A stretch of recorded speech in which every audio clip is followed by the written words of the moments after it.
Welcome back. Well, the South African private sector economic activity contracted in March as the country is dealing with power outages. Let's get an outlook now for the economy with Matt Kindiger, practice leader, Sub-Saharan Africa Frontier View. Join us via Zoom. Great to have you on the show.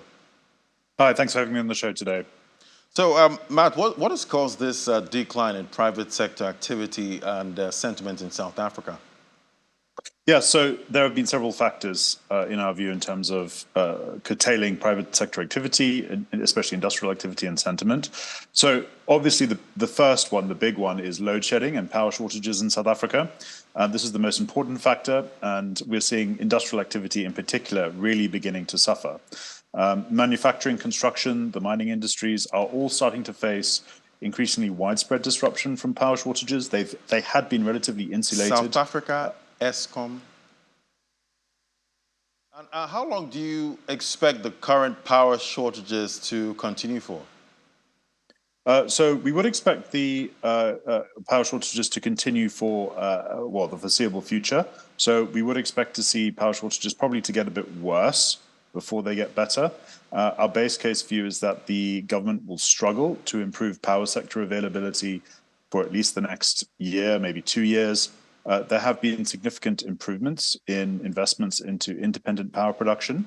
However, we are unlikely to see this result in a meaningful difference in power availability.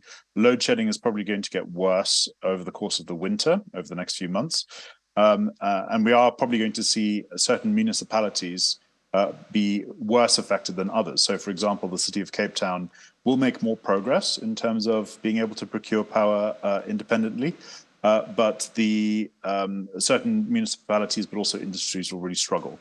There's also a risk of, even worse load shedding coming over the next 6 months or so, and this could result in much more disruption to telecommunications infrastructure, water supplies as well. So certainly, we would expect things to get a lot worse before they get better. And last time I checked, I think they got to about stage 6, looking at the load shedding there. But what impact will all of this have on the country's economic growth outlook? So generally, not great. So our view is that, our current view is that the economy will grow by about 1.1% this year. However, we are most likely going to be downgrading that growth forecast to closer to 0.5% or maybe even 0%. So effectively, we could see stagnation. And this is because mainly the effects of load shedding will be so severe on South Africa's industrial base that there will be no choice but for industrial companies to start to reduce production. We're also going to see a relatively weak consumer environment as well. Inflation is falling, but it is quite sticky in South Africa. We've actually seen the inflation rate rise over the last month, and producer price inflation, which is a measure of costs for businesses, is actually double that of headline inflation. So businesses are really struggling when it comes to being able to manage their costs and protect their margins.